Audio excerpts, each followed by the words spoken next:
What are the big challenges for this nominee?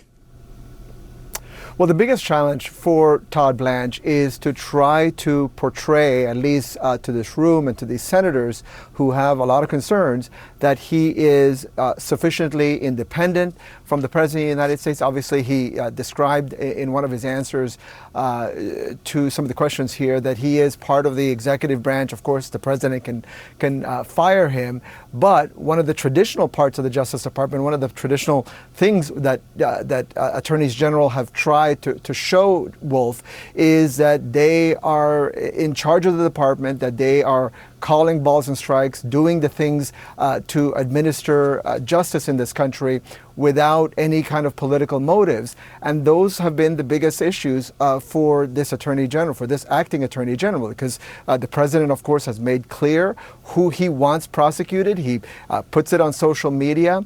And, one of the things that you saw just this week from a judge in Florida raises questions as to whether Todd Blanche is sufficiently independent, whether he's still acting as President Trump's personal attorney. I thought one of the most interesting parts of the hearing was the exchange that he was having with John Cornyn, who of course is the senator from Texas who's leaving office, and is still one of the questions as to whether he's going to vote for him. And Cornyn really homed in on this idea of the weaponization fund, which Todd Blanche has tried to portray is completely dead, is completely a dead matter.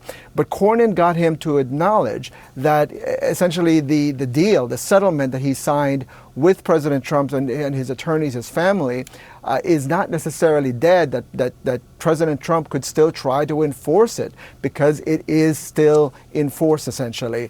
So those are some of the tough questions that he's facing. He did say that he did get to acknowledge here that that the only part of the government that's tied to an agreement here between the Justice Department and President Trump is the IRS. In other words, there won't be any audits of him and his family up to that agreement. So again, that's an important clarification there that we got from Todd Blanche during that questioning, Wolf. Yeah, we'll see what else happens. We're going to continue our special coverage. Our congressional correspondent, Lauren Fox, is also joining us right now. Lauren, I want to play one moment between Democratic Senator Sheldon Whitehouse of Rhode Island and Todd Blanche. Listen to this, then we'll discuss.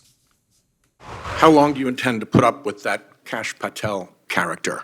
Are you good with his airplane jaunts? Are you confident he's not drinking on the job? Are you sure none of his travel is a pretext for vacation activities like snorkeling, Olympics, and visiting girlfriends? Are you sure he knows what he's doing? Do you vouch for him? Are you willing to look at whether he lied to this committee? That's an extraordinarily obnoxious question, Senator, and I have full faith in Director Patel and the work that he's doing every day. Great, you get to own that. So, Lauren, what does that signal to you about some of the huge challenges Blanche is facing now to get confirmed, first of all, by the Senate Judiciary Committee, then by the full Senate? Not only questions from Democrats, serious questions, but even from some Republicans. Yeah, I mean, this is going to be a huge math problem potentially for Todd Blanche as he seeks to get this job. And, you shouldn't think that Democrats are going to vote for Todd Blanche. I think that question makes it very clear. Most Democrats going into that meeting that we talked to, their minds were already made up. They do not plan to support his nomination. You really have to look at two key senators on this committee, and that is Senator Thom Tillis, a Republican from North Carolina, and Senator John Cornyn, who Evan was talking about, because Cornyn made clear that he wants assurances that this weaponization fund is completely dead. And I'm really unclear right now whether or not those assurances were really clear enough for him to warrant his support. We're waiting for Cornyn to come out of this hearing. They are taking a short break. Perhaps we'll get a further clarification. But that is going to be really important for Todd Blanche because he cannot lose Senator Cornyn or Senator Tillis on this committee in order to get through this committee. So that is a huge question mark, and that is not even dealing with the fact that what will happen on the Senate floor if his nomination goes there. There's still a lot of work to do. This is not a nomination that at this point is a sure thing, Wolf.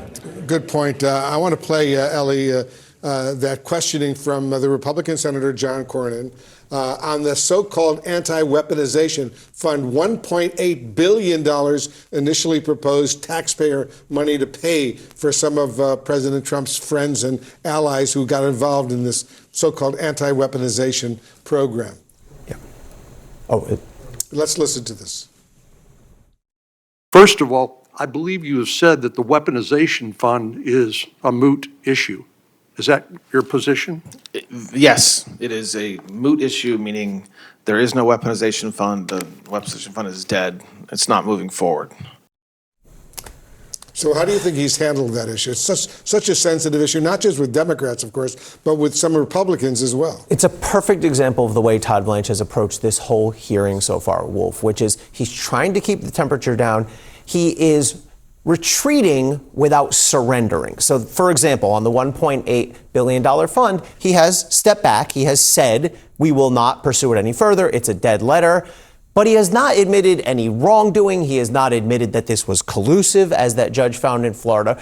So he's trying to give way where he must, but he's not acknowledged anything, I think, that he believes is going to damage him. And that's been the tenor of most of today's hearing. However, I think the last few Democratic senators have started to make an impact and have started to really hone in on some of the important issues. For example, Senator Whitehouse put up a board showing some of the criticisms that federal judges all across this country have made of DOJ, saying you've sacrificed your credibility, you've made false statements, you failed to comply with orders. And Blanche's response there, I think, was very unconvincing. He just said, well, that's a really small percentage of total cases. And Senator Whitehouse rightly said, wrong. And that is too much, and that is way more than has ever happened to DOJ in the past. Senator Whitehouse also drilled down on Todd Blanche's essentially support for January 6 rioters by deleting out press releases off the DOJ website, by moving to dismiss certain cases,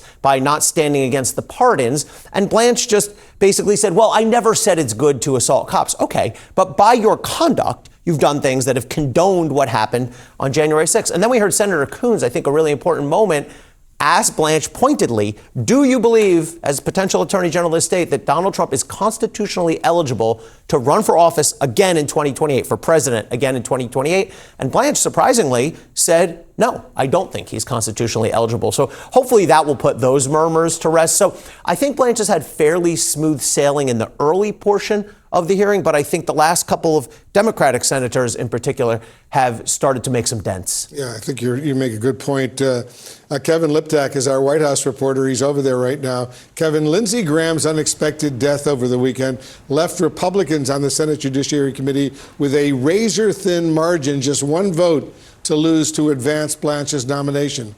How is the White House viewing Blanche's prospects right now?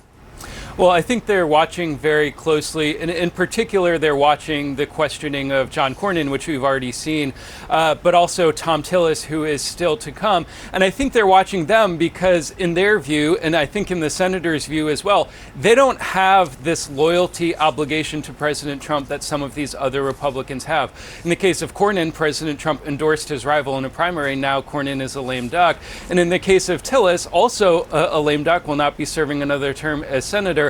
Both of these men, I think, do not feel the obligation to vote for Todd Blanche in the way that some of these other Republicans will. And you saw, I think, in John Cornyn's very sustained, yes, cordial, but also very serious questioning about the anti-weaponization fund.